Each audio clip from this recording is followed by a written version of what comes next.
thanking the government and people of Paraguay for the excellent organization of this conference and the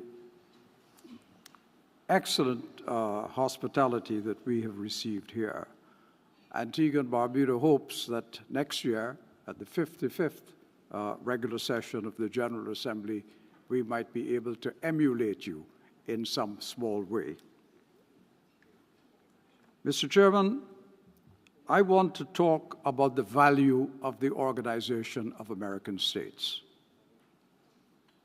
The nations of the Americas have enjoyed a remarkable period of peace, having not experienced major wars between them since 1935. This enduring peace has allowed our borders to remain stable, fostering an environment conducive to investment, social improvement, and economic development. In stark contrast, regions such as Europe and the Middle East have been plagued by numerous conflicts, resulting in millions of deaths, shifting borders, and persistent hostility. That is the value of the OAS. While wars continue in those regions, in the Americas, disputes have been resolved legally and peacefully, often through the International Court of Justice. So far, no region can boast such a distinguished record. My delegation asserts that the existence of the OAS, its charters, and its organs have significantly contributed to this peace and stability that we have enjoyed over these 90 years. Throughout the OAS, our nations have established a binding framework of law that governs our relations in various domains. We have more than 100 inter-American treaties covering areas from the peaceful settlement of disputes to family, commercial, and criminal matters. The OAS has also been instrumental in safeguarding the interests of our peoples and the integrity of our states by promoting democratic governance, human rights, and the rule of law. In countries where the principles of the OAS have been gravely and persistently violated, we have witnessed the exodus of their citizens and the deterioration of their economies. Without the steadfast efforts of the OAS, the situation in our hemisphere might have been far worse.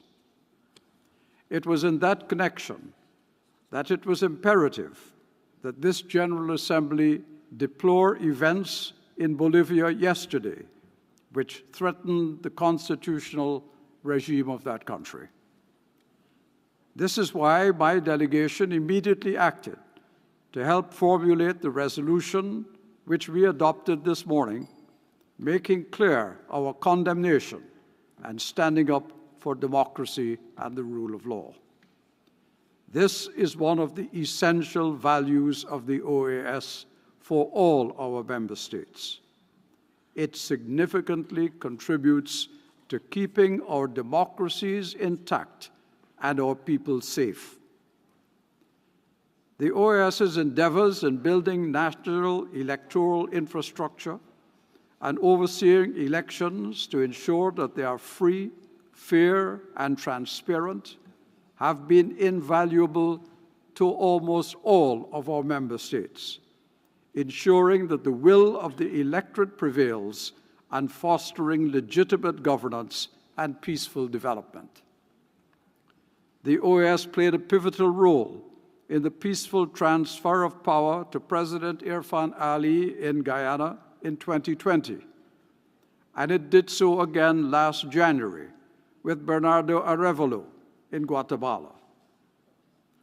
And it is sometimes forgotten that the OAS has played a key role in Haiti over very many years and in very many areas. Were it not for that, Haiti might have reached the condition which it exists in today far quicker. These successes not only reinforced political stability, incidentally, in Guyana and Guatemala, but also bolstered public trust in the democratic institutions and created the conditions for economic development and social improvement. That is the value of the OAS. However, the organization and its member states must do more to advance our collective mission. The OAS currently lacks an early warning system to address threats to democracy and the rule of law in member states. We need a mechanism agreed by all member states to intervene early in violations, preventing their escalation and their potential for causing the withdrawal or suspension of a state. My delegation suggests establishing a select committee of the Permanent Council with rotating member state representation to serve as this early warning system. Prevention, not punishment, would better enhance democracy and the orderly progress of our hemisphere. Mr. Chairman, we cannot continue to perpetuate the fiction that Cuba and Venezuela remain members of this organization. This pretense has led to a distorted voting system where a majority vote is calculated from a mythical 34 member states, recognizing the withdrawal of Nicaragua, when in reality we are only 32. This also affects critical two-thirds majority voting, necessary for decisions, and undermines our capacity to act realistically. This must end. On a related matter, despite its significant achievements and potential, the OAS has been beleaguered by a financial crisis for decades. Not 1 decade, not 2, over 3 decades.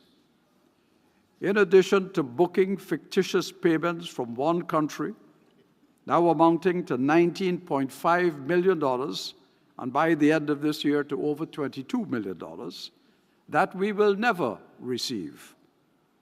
The quota contributions paid by member states are generally insufficient and have not kept pace with the rate of inflation for more than a decade.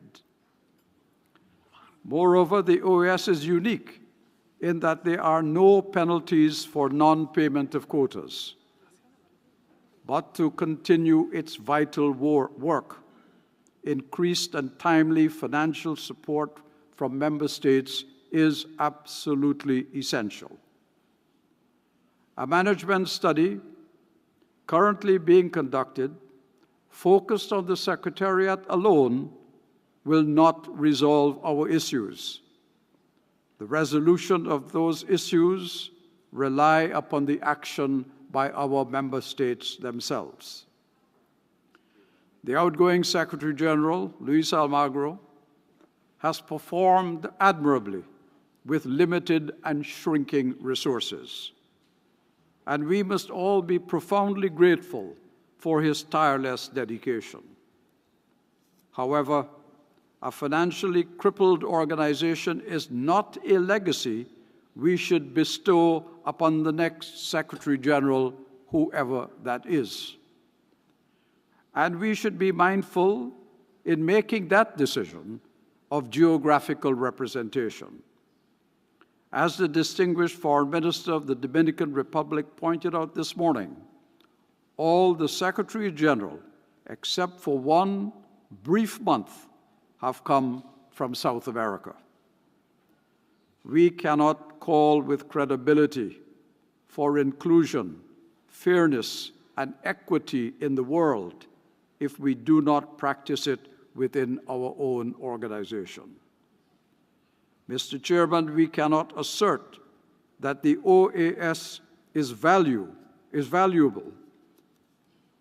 and at the same time aspire to the OAS flying to greater heights if we severely clip the wings it needs to soar. For the OAS to remain relevant and to effectively address the needs of our peoples, our governments must become the powerful winds beneath its wings. Thank you very much, Mr. Chairman.